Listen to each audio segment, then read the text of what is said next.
రాఖీ పండగకి ఎప్పుడైనా సరే రాఖీలతో పాటు స్వీట్ ఐటెం కూడా తీసుకెళ్తాం కదా, ఏదైనా మైసూర్ పాక్ లాంటివి. ఈసారి అయితే నేను ఇలా తీసుకెళ్దాం అనుకుంటున్నాను. గులాబ్ జామున్ అయితే చూద్దాం అనేసి ఇంట్లో అయితే ఒకసారి ట్రై చేశాను. టేస్ట్ మాత్రం చాలా అంటే చాలా బాగున్నాయండి. పర్ఫెక్ట్ షేప్లోను అలాగే స్వీట్నెస్కి తగ్గట్టుగా ఉన్నాయన్నమాట.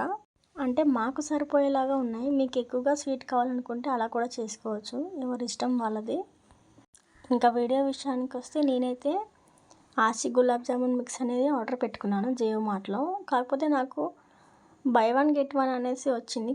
2 వస్తాయి కదా అనేసి ఆర్డర్ పెడితే ఒకటి మాత్రమే వచ్చింది. తర్వాత ఇంకా ఎలా వాళ్ళకి ఇన్ఫామ్ చేయాలో అర్థం కాక వదిలేసాను అనమాట. ఎందుకులే చిన్న ఐటమే కదా అనేసి. కానీ నాలా మాత్రం ఇది చేయొద్దు అసలు. ఇంట్లో అంగన్వాడీ పాలు ఉంటే ఆ పిండిలో పాలను మిక్స్ చేసుకుంటూ కొద్ది కొద్దిగా పోసుకుంటూ కలుపుకున్నాను అనమాట. పిండి మనం ముద్దలా కలుపుకోవాలి.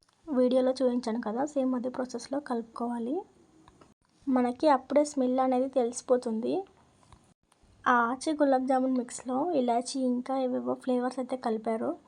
ఆ ఫ్లేవర్ స్మెల్ అయితే చాలా అంటే చాలా బాగుంది పిండి కలుపుకునేటప్పుడు.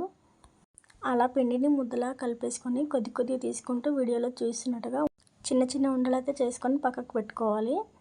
తర్వాత స్టవ్ ఆన్ చేసుకొని కడాయి పెట్టుకొని అందులో నెయ్యిని వేసుకొని ఉండలుగా కట్టి పెట్టుకున్నాం కదా, అవన్నీ ఫ్రై చేసుకొని పెట్టుకోవాలి.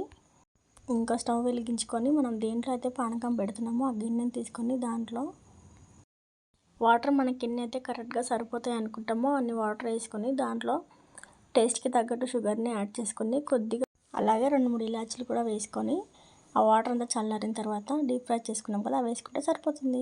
సబ్స్క్రైబ్ చేయొచ్చు కదా.